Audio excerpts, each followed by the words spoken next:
Olá, caro estudante, olá, cara estudante, que bom ver você aqui de novo no canal.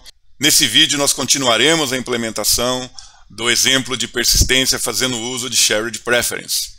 Vamos nesse vídeo concluir a implementação da interface com a interação do usuário, vamos configurar o nosso checkbox para capturar o comportamento do usuário quando interagir com ele, para marcar quando está ativo e não está ativo, e vamos também registrar no Shared Preference um valor que confirmará que o usuário não quer mais visualizar a página de boas-vindas quando a aplicação iniciar. E promoveremos também, por meio do botão avançar, o redirecionamento para a nossa página de dados do produto. Vamos lá? Você pode ver aqui que o nosso emulador mudou. Entretanto, a nossa aplicação continua praticamente com o mesmo layout, pois nós não utilizamos proporções constantes para o dimensionamento da imagem, mas sim valores fornecidos pelo Media Query. Vamos agora implementar a finalização do layout de nossa página de boas-vindas. Para isso, vamos verificar aqui que o nosso botão avançar está com uma fonte pequena. Isso nos leva à necessidade de aumentar essa fonte. Porém, vamos aproveitar o momento e pensar na reutilização. Podemos utilizá-lo mudando poucas características em toda a nossa aplicação. Então, isso nos leva à customização. Nós vamos aqui em nosso Components, dentro de Core, criar uma nova pasta. E vamos chamá-la de Buttons. Dentro dessa pasta, eu vou criar um novo arquivo chamado default-text-button.dart. Importarei aqui o material e declararei um stateless, que chamará default-text-button. Eu já sei de algumas propriedades que precisaremos receber via construtor. Uma delas é o nosso text, e outra será a nossa função a ser invocada quando o usuário pressionar o botão. Eu utilizei o void callback, que refere-se a uma função que não recebe e não retorna argumentos. Posso pensar também na cor do texto, de maneira opcional, e também no tamanho da nossa fonte para o botão. Aqui em nosso construtor eu retirarei o key, a chamada ao super, e aqui vamos inserir as propriedades que declaramos. Texto será obrigatório. O onPress também precisa ser obrigatório. E a fonte, caso ela não seja encaminhada pelo construtor, vamos definir o tamanho básico como 18. Aqui no método build, vamos substituir o container pelo que nós temos aqui no welcome como text button. Vou recortar aqui e trazer para o nosso componente. Vamos realizar as substituições. O text vai ser preenchido pelo texto encaminhado. Como estamos trabalhando com cor e com fonte, eu vou trabalhar aqui no text com style. Teremos o tamanho da fonte, atribuindo o valor recebido pelo construtor. Deixarei o texto como negrito e a cor, como ela é opcional, nós vamos fazer uma verificação. Caso ela seja nula, nós vamos usar a cor que o nosso tema oferece para os botões, o tom color.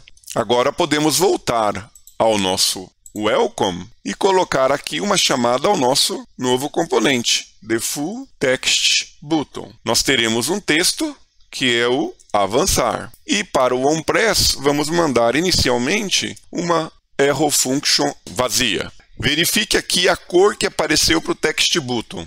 Parece até que está desabilitado. Vamos verificar isso. Mas antes, aqui no onPressed do text button, eu preciso atribuir o onPress que recebemos como argumento. Vamos até mudar o nome aqui dessa nossa propriedade para onPressed também. Vamos agora verificar a situação do tema. Eu vou em nosso main e aqui na definição do TeamData, eu vou pegar e definir para button color uma cor blue com shade de 500. Gravando, vamos verificar o emulador. Olha lá, ele já melhorou. Já está mostrando a cor básica no nosso tema. Verificamos ainda que a fonte continua pequena. Então eu vou mandar aqui um text font size de 24. Verifique que o texto ficou melhor, chamando mais a atenção. Note aqui no título do nosso aplicativo que ele está muito próximo da barra de status do Android. Nós podemos entregar este componente para quem consome, dando sempre um padding. Você pode pensar depois em deixar isso opcional, mas eu vou colocar aqui como padrão. Vou adicionar ao text um padding e com 8 pixels, lógico, para cada lado. Vamos verificar. Olha lá, melhorou um pouquinho. Mas, novamente, isso pode ficar opcional, podendo configurar este valor via construtor. Vamos à situação de interatividade com o nosso checkbox. Eu estou clicando nele e ele não está mudando o seu estado visual. Isso porque nós estamos usando um valor constante aqui, que é o false. Então ele nunca vai alterar esse valor. Eu preciso fazer uso de uma variável que vai mudar de acordo à interação do usuário com o controle. Então vamos seguir aqui a seguinte lógica. Vou ter aqui uma variável booleana chamada checked. Coloquei o sublinhado para ela ser privada, iniciando em false. E aqui no checkbox eu coloco a referência a essa variável. O valor que temos aqui no evento onChanged, atribuído à variável value, refere-se ao valor que o checkbox tem após a interação do usuário com ele. Eu posso aqui em nossa função, então, o checked vai receber o valor negado que ele tem. Isso significa que se ele for verdadeiro, ele vai receber falso, e se for falso, recebe verdadeiro, o que aí alteraria o nosso estado visual do nosso controle. Mudei, vamos testar. Nada acontece. Por quê? Porque estamos utilizando um stateless. E aqui até temos, verifique, uma mensagem de alerta que estamos mudando o valor do estado do controle por meio da variável checked, que não é final, e o stateless não permite isso. Então nós precisamos converter o nosso stateless para um stateful. Então, eu venho aqui e vou convertê-lo. Vamos verificar. Estou interagindo e nada acontece. Por quê? Porque o stateful ele precisa ser orientado que houve uma alteração de estado.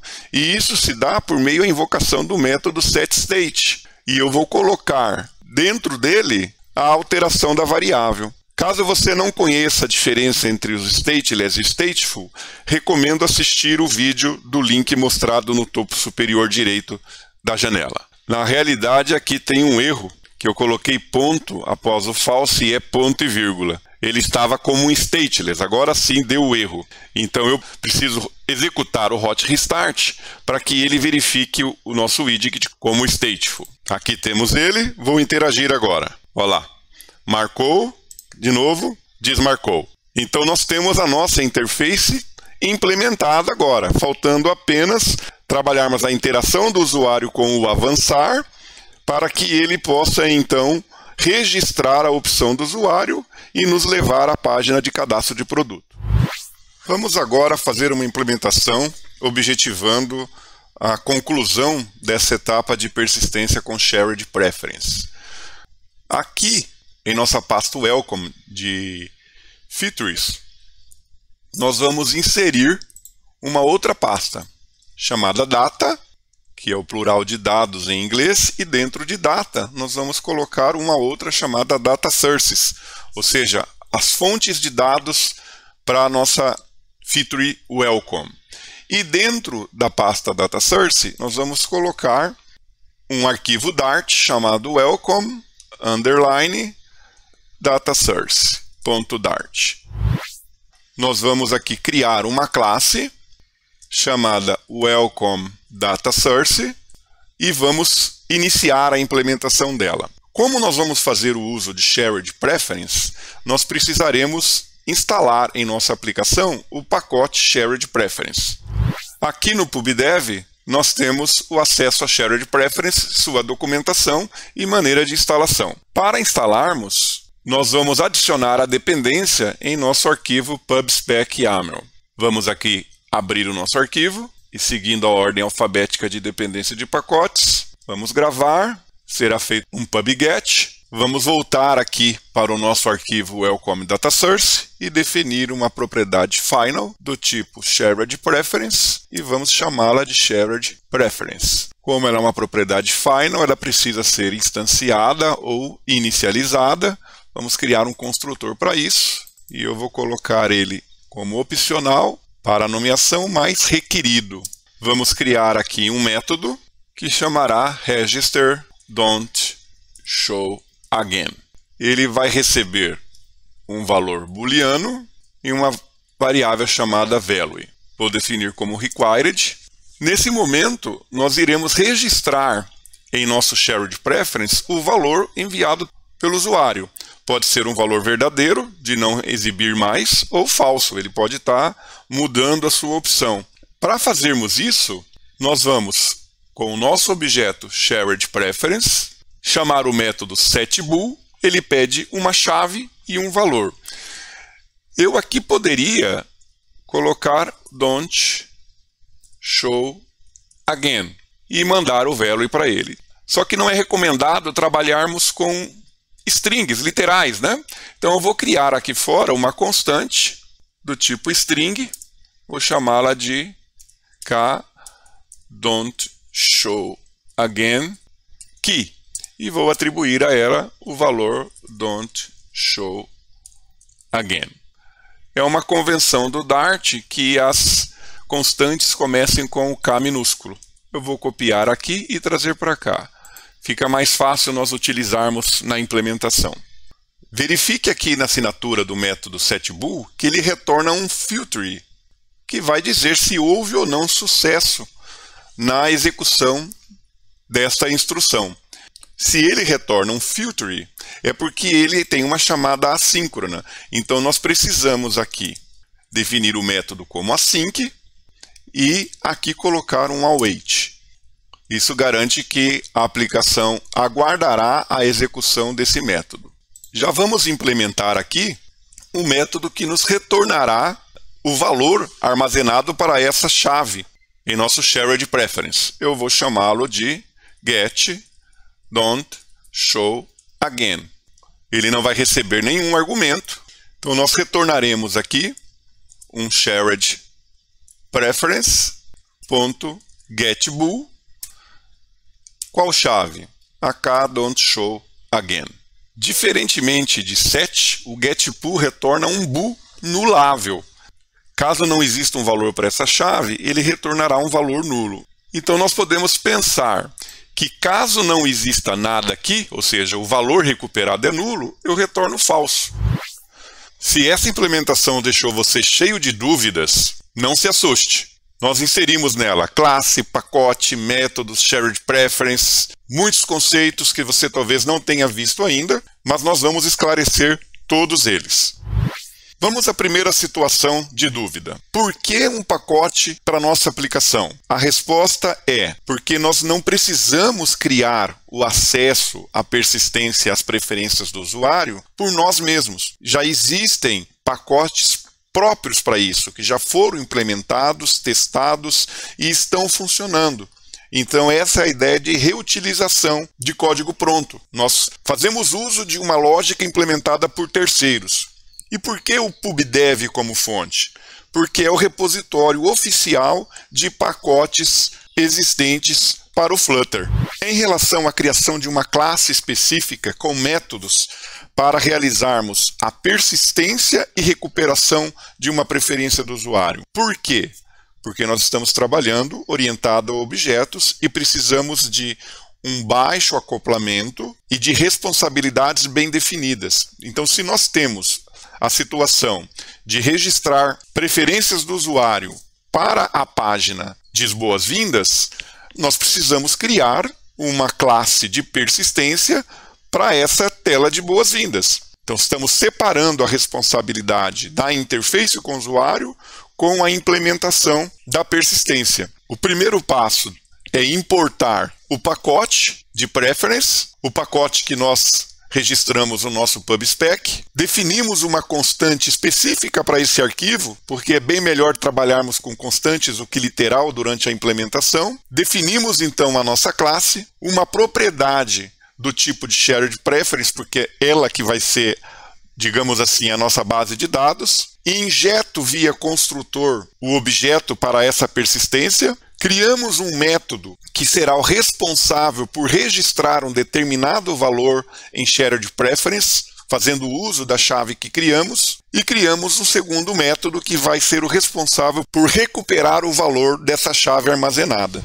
A implementação do método que registra o valor que indicará se é para exibir ou não a página de boas-vindas no início da aplicação, ele é assíncrono. Mas o que são métodos assíncronos? Por que eu preciso usar async e await?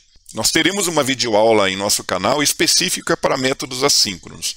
Mas de maneira rápida, um método assíncrono é aquele que vai executar uma determinada funcionalidade e não se sabe quanto tempo levará para essa funcionalidade ser executada.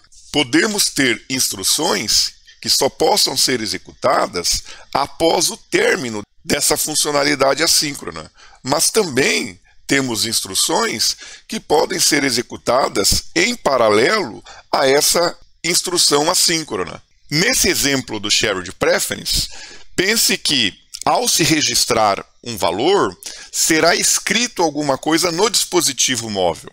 E por algum motivo, esse processo de escrita pode demorar um pouco. E eu não posso permitir que uma outra instrução seja executada antes da escrita ser concluída. Então, um método que é executado e que o tempo de execução dele pode demorar, e em alguns casos nós podemos realizar outras atividades enquanto esse método não termina a sua execução, é tido como assíncrono. Então, um método assíncrono é um método que pode executar em paralelo com outros métodos. Então, o nosso método setBool é um método assíncrono.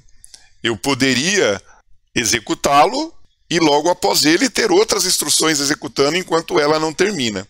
Só que no nosso caso, nós queremos que o método comece e termine para que um outro seja executado. Então, por isso, nós usamos o await. Como nós temos dentro do nosso método uma invocação ao método assíncrono com o uso de await, nós precisamos marcar o nosso método como assíncrono. A inserção do await antes da invocação do método garante que nenhuma instrução após ele será executada até que ele termine. Vamos trabalhar agora na invocação deste método. Nós temos aqui na nossa página Welcome o método que invocaremos quando o usuário pressionar o botão avançar. Neste momento, nós podemos pensar em inicializar um variável para nossa persistência. Vou chamá-la aqui de DS, de Data Source. E ela vai receber uma instância de Welcome Data Source. Só que veja que nós colocamos lá que ele precisa receber uma instância de Shared Preference. Então, antes disso, nós vamos aqui criar uma variável Shared Preference e nela atribuir um valor que nós vamos receber do pacote Shared Preference com a invocação ao getInstance. Só que verifica que ele é um feature, ele vai executar de maneira assíncrona. Então isso faz com que colocamos aqui um await para ele esperar a execução desse método, o que nos leva também a dizer que esse método da ArrowFunction é um método assíncrono. Em se recuperando a instância do Shared Preference, nós vamos encaminhá-la aqui. Nós podemos, nesse momento, invocar o nosso register.showAgain e mandar para ele um valor, por exemplo, true. Nós vamos testar dessa maneira apenas. Lembrando que a chamada ao register.showAgain é uma chamada assíncrona. Então precisamos colocar o await. E após a gravação, nós queremos encaminhar o usuário para a nossa página de registro de produto. Nós podemos fazer isso aqui nesse momento, chamando o navigator do Flutter, o push, ou seja, nós vamos para uma nova página, vamos pegar aqui o contexto de nossa aplicação, ele aqui não existe, já vamos verificar isso, e eu vou invocar o material PageHost, invocando a propriedade builder, mandando para ela o contexto, deixe-me jogar para a linha de baixo para ficar fácil de ler, e quando ocorrer, eu vou para produtos CRUD-Page. Aqui eu coloco um ponto e vírgula, aqui eu digitei errado, é halt e é material. E o contexto nós não temos, porque nós não estamos trabalhando aqui com um stateful. Então nós precisaremos, por enquanto, receber aqui um build context. Vou chamá-lo de context. E daí aqui na invocação àquele método, nós vamos enviar o context que é visível ao método build. Nós temos ele aqui. Então apenas isso já vai garantir que a gente navegue para uma outra página. Vamos testar em nosso aplicativo. Eu vou clicar no botão avançar.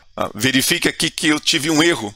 Interessante ter ocorrido esse erro aqui. Sempre que lhe aparecer um erro Missing Plugin Exception, quer dizer que nós instalamos um pacote no PubSpec e ele não conseguiu fazer o hot reload com esse novo pacote. Então nós precisamos parar a nossa aplicação e executá-la novamente. Vou fazer isso.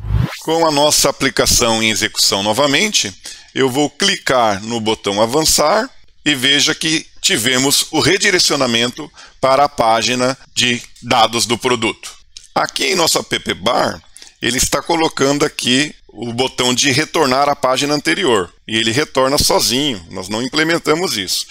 Veja, eu vou clicar nesse ícone, retornamos para a nossa página.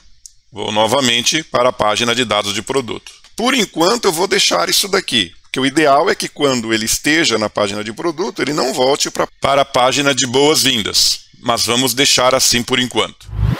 Mas já acabou o vídeo? E a leitura do dado que nós gravamos para verificarmos se vamos exibir ou não a página de boas-vindas? Calma, esse vídeo está ficando extenso.